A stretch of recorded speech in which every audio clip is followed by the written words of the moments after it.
नमस्कार, आप देख रहे हैं बुलंद आवाज पूजा सिंह के साथ। दोस्तों, आज बात करेंगे समाजवादी पार्टी और बसपा के रिश्तों के बारे में। जैसा कि आप सभी को पता है कि 2019 में समाजवादी पार्टी और बहुजन समाज पार्टी दोनों मिल करके लोकसभा 2019 का चुनाव लड़े थे। कहने वाले ये भी कहते थे कि इस बार बुआ और भतीजे की जोड़ी मिलकर के कोई बड़ा कमाल करेगी।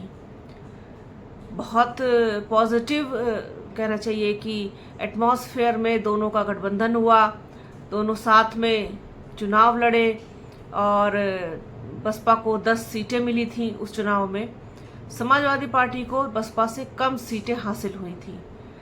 अब 2022 का चुनाव आया तो भी लोग इस बात के लिए बहुत इंतज़ार कर रहे थे कि क्या इस बार भी बसपा और सपा का गठबंधन होगा, क्या बुआ और भतीजे की जोड़ी एक बार फिर से इस चुनाव में साथ मिलकर के लड़ेगी।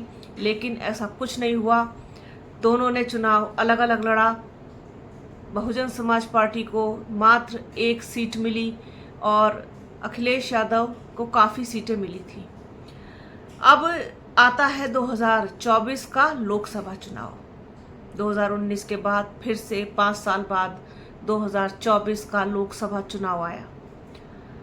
इसमें भी बहुत लोगों ने कयास लगाए, चूंकि समाजवादी पार्टी का कांग्रेस के साथ और दूसरे अन्य दलों के साथ, पार्टियों के साथ गठबंधन था। बहुत सारी पार्टियां मिलकर के लड़ी भारतीय जनता पार्टी के खिलाफ, जिसे इंडिया गठबंधन कहा गया, इसे महागठबंधन कहा गया। लड़े, लेकिन इसमें ऐन वक्त तक और ये कहें कि आखिरी वक्त तक बसपा का इंतजार रहा। बसपा सुप्रीमो मायावती की एंट्री का इंतजार रहा। लोग इंतजार ही करते रहे कि कब बसपा सुप्रीमो मायावती हाँ कहेंगी, कब वो हरी झंडी देंगी इसको कि उनकी एंट्री हो रही है इस इंडिया अलायंस में। लेकिन ऐसा कुछ भी नहीं हुआ। बिल्कुल से समझ लीजिए कि चुनाव एकदम मुहाने पर आ गया, क्या बिल्कुल सर पर आ गया। जब प्रचार एकदम प्रचंड पर था तब भी लोग इंतजार करते रहे कि क्या बसपा इस इंडिया अलायंस में शामिल होगी या नहीं होगी। नहीं हुई। बसपा सुप्रीमो मायावती ने, जब आप ये देखिए कि मेयर के चुनाव थे, मेयर के इलेक्शन थे नगर निगम वाले, तभी ऐलान कर दिया था कि वो अकेले ही लड़ना चाहती है, अकेले ही लड़ेगी। और उसी चुनाव के शुरू से ही और उस चुनाव में ही समझ लीजिए कि एकला चलो की नीति उन्होंने अपना ली। और तब से लेकर के आज तक, आज हरियाणा में चुनाव होने जा रहा है, उनका गठबंधन ना तो समाजवादी पार्टी से है, ना कांग्रेस से है, ना इंडिया अलायंस से है, किसी से नहीं है। उन्होंने हरियाणा में इनेलो से गठबंधन किया है। लेकिन समाजवादी पार्टी के साथ दोबारा बसपा को नहीं देखा गया। इसके पीछे क्या वजह रही? ऐसा क्या हुआ कि दोनों ना तो 2022 में साथ आए, ना 2024 में साथ आए, और 2027 में भी मुझे ये चीज़ बहुत मुश्किल नज़र आती है कि सपा और बसपा को हम फिर से एक बार साथ में लड़ते हुए देखें भारतीय जनता पार्टी के खिलाफ। हालांकि बसपा को शामिल होना चाहिए था 2024 में गठबंधन के साथ। जिस तरीके के हालात देश में हैं, जिस तरीके से परेशान हैं लोग, तो होना चाहिए था। और लोग भी इंतजार कर रहे थे कि बसपा इस गठबंधन में शामिल हो। जो उनके खुद के समर्थक थे वो भी चाहते थे कहीं ना कहीं कि बसपा इस गठबंधन का हिस्सा बने, लेकिन ऐसा नहीं हुआ। और इसका नतीजा ये हुआ कि बसपा को एक भी सीट नहीं मिली।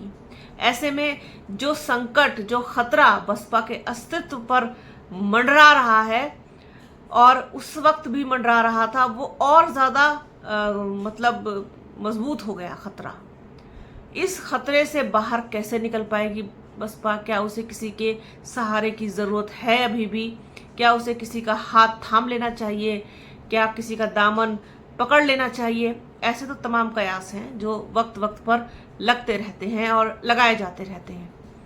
लेकिन बड़ी बात और बड़ा सवाल ये है कि आखिरकार ऐसा क्या हुआ था कि सपा और बसपा की दोनों की राहें अलग अलग हो गई और ऐसे जुदा हुए कि फिर दोबारा नहीं मिल सके। तो उसके पीछे की कई वजह हैं, लेकिन जो मेन वजह है बताई जाती है उसका अब जिक्र हो रहा है, उसके बारे में आप लोग बात कर रहे हैं, चर्चा कर रहे हैं। तो सोचा आपके साथ भी इस वजह को शेयर किया जाए कि ये थी असली वजह। 2027 यूपी विधानसभा चुनाव को लेकर बहुजन समाज पार्टी ने बुकलेट जारी की है। इस बुकलेट में बीएसपी चीफ मायावती ने कांग्रेस सपा पर खूब निशाना साधा है। इस किताब के अंदर 2019 में हुए सपा बसपा गठबंधन के टूटने की वजह भी बसपा सुप्रीमो मायावती द्वारा बताई गई है। बहुजन समाज पार्टी की सुप्रीमो मायावती इन दिनों अच्छी खासी एक्टिव हैं, ये आप सभी को पता है। हर मुद्दे पर वो बोल रही हैं। 2024 लोकसभा चुनाव में पार्टी को मिले करारे झटके के बाद बसपा चीफ राजनीतिक तौर से काफी आक्रामक हो गई हैं। वह कांग्रेस और समाजवादी पार्टी को खूब निशाने पर ले रही हैं, तो वहीं भाजपा को घेरने का भी कोई वो मौका नहीं छोड़ रही हैं। इसी बीच बहुजन समाज पार्टी ने अपनी बुकलेट जारी की। ये बुकलेट 2027 विधानसभा के लिए जारी की गई है और इसे बसपा के कार्यकर्ताओं और समर्थकों में बड़े स्तर पर बांटा जाएगा। इस बुकलेट में बीएसपी सुप्रीमो मायावती ने एक बड़ी जानकारी भी साझा की है। बसपा सुप्रीमो मायावती ने बताया कि साल 2019 लोकसभा चुनाव में हुआ समाजवादी पार्टी और बीएसपी का गठबंधन चुनाव के बाद अचानक कैसे टूट गया। अपनी किताब में बसपा सुप्रीमो ने इसकी वजह सपा मुखिया अखिलेश यादव को बताया है कि किताब में बताया गया है कि लोकसभा चुनाव के बाद अखिलेश यादव ने बसपा सुप्रीमो मायावती का फोन नहीं उठाया। सपा मुखिया ने बसपा के किसी भी वरिष्ठ नेता का फोन भी नहीं उठाया और उसका कोई जवाब भी नहीं दिया। इसके बाद बसपा ने गठबंधन तोड़ दिया। किताब के पेज नंबर 25 और 26 में इस पूरे किस्से का जिक्र है।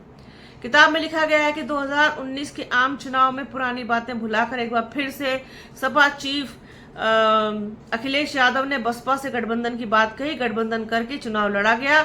चुनाव में बसपा को 10 तो वहीं सपा को 5 सीटें मिली थी। अगर 5 सीटें मिलने से सपा मुखिया मगर 5 सीटें मिलने के बाद जो समाजवादी पार्टी के मुखिया अखिलेश यादव वो काफी दुखी और हताश हुए थे कि ये गठबंधन उतनी मजबूती के साथ हुआ था और उसका परिणाम उस तरीके से नहीं आ पाया। इसके साथ ही साथ गेस्ट हाउस कांड का भी जिक्र किया है बसपा सुप्रीमो मायावती ने, जो उनके जीवन की सबसे बड़ी घटनाओं में से एक है। उसका जिक्र भी उन्होंने अपनी इस किताब में कहा है। हालांकि बसपा सुप्रीमो मायावती ने इन सब चीजों को भुला करके 2019 में समाजवादी पार्टी का हाथ पकड़ा था, लेकिन वो उनकी उम्मीदों पर खरा नहीं उतर पाए समाजवादी पार्टी के मुखिया। इस वजह से उन्हें गठबंधन तोड़ना पड़ा।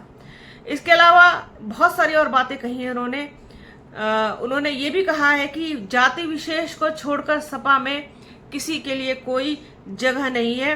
उन्होंने अपनी बुकलेट में लिखा है कि अखिलेश यादव पर कई बार सियासी हमला बोला है। उन्होंने कहा कि लोकसभा चुनाव में संविधान बचाने की आड़ में समाजवादी पार्टी ने गुमराह करके पिछड़ों, दलितों और अल्पसंख्यकों का वोट ले लिया, मगर विधानसभा नेता प्रतिपक्ष में इन वर्गों की उपेक्षा की गई। मायावती ने कहा कि सपा में जाति विशेष को छोड़कर बाकी पीडीए के लिए कोई जगह नहीं है। तो ये सारी चीजें हैं और ये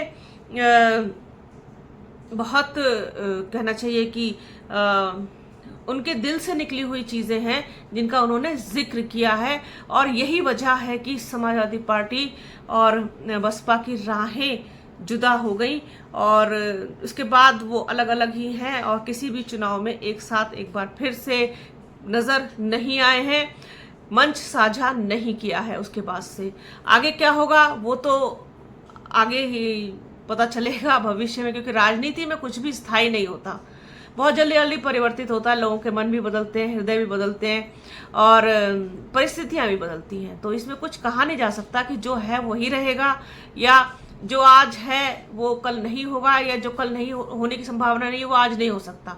तो ये तो सब प्रेडिक्शन का खेल है और प्रिडिक्शन भी इस तरीके का कि जिसके बारे में आप पुख्ता तौर पर कुछ नहीं कह सकते, तो बस सिर्फ अंदाजा ही लगाया जा सकता, लेकिन असली वजह क्या है वो अब निकल के सामने आई है। तो सोचा अपने दर्शकों के साथ इसको शेयर किया जाए। तो बने रहिए हमारे चैनल के साथ, हमारे चैनल को लाइक कीजिए, शेयर कीजिए, सब्सक्राइब कीजिए, बेल आइकन जरूर दबाइएगा। अपना और अपनों का बहुत ख्याल रखिए। जल्द मिलूंगी आपसे एक नए वीडियो में, एक नए मुद्दे के साथ, एक नई चर्चा में। तब तक के लिए जय हिंद।